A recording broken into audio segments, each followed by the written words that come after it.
আজকে ঝাল ঝাল শুটকি বোনা বানাবো আমি, বানিয়ে লাউ পাতা মোড়াবো। তো শুটকির লাউ পাতা মোড়ানো এই রেসিপিটা অনেক মজা। তেলে আমি হলুদ, মরিচের গুঁড়া আর চেপা শুটকি দিয়ে একটু ভুনে নিচ্ছি, তাহলে শুটকির যে আসল স্মেলটা একটা থাকবে, গন্ধটা বাজে থাকবে না, অনেক মজা লাগবে। সাথে দিয়েছি লবণ। ভালো করে ভুনা করে নিয়ে আমি পেঁয়াজ, কাঁচামরিচ আর রসুন বাটা দিয়ে দিয়েছি।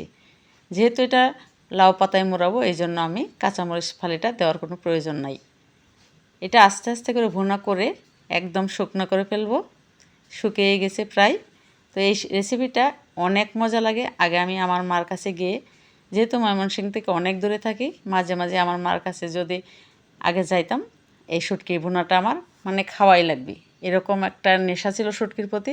এখন অনেক দূরে থাকি, সবসময় শুটকি পাওয়া যায় না, মাঝে মাঝে শুটকি নিয়ে আসি, ওইগুলি দিয়ে আমি খাই, রান্না করি। তো আমার কাছে সবচেয়ে বেশি ভালো লাগে শুটকির তরকারি, শুটকি ভুনা, শুটকি ভর্তা। তো শেষে আমি ধনিয়া গুঁড়া দিয়েছি আর একটু দিয়েছি জিরা গুঁড়া, এটা শেষে দিয়েছি। এই মশলাটা আমি তেলে পোড়াইতে চাই নাই, আর ওইগুলি একটু দিয়েছি শুটকির জন্য, একটু ভালো সেন্ট আসার জন্য। এখন আমি লাউ পাতা একটু সিদ্ধ করে নেব, হালকা একটু।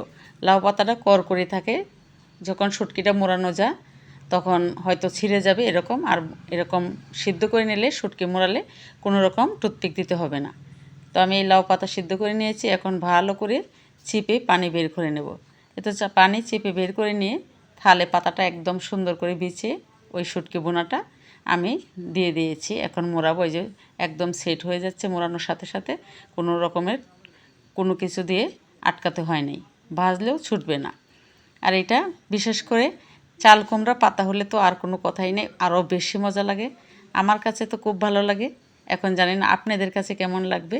তো আমি আজকেও বড় ভিডিও নিয়ে আসছি, ধৈর্য ধরে একটু দেখবেন সবাই, যেহেতু আমরা বড় ভিডিও ছোট ভিডিও দুইটাই আমাদের বানাতে হয়।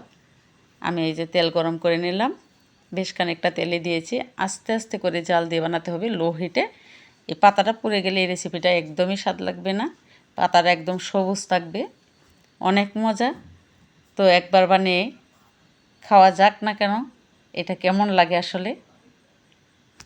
সবাই তো আমরা শুটকি বোনাটা, যারা শুটকি লাভার আছে তা সবাই মোটামুটি আমরা পছন্দ করি। তো এইভাবে বানিয়ে একবার খেয়ে এর মজাটা দেখা লাগে আসলে। আসলে এটার ভিতরে কী মজা আছে, গরম ভাতের সাথে এক পিস লেবু হলে তো আর কোনো কথাই নেই। আমার কাছে তো খুব ভালো লাগে, দেখতেও কি সুন্দর লাগছে, একদম গ্রিন। তো সবুজ সবুজ শুটকি ভুনাটা আমরা খেয়ে নেব একবার বানিয়ে।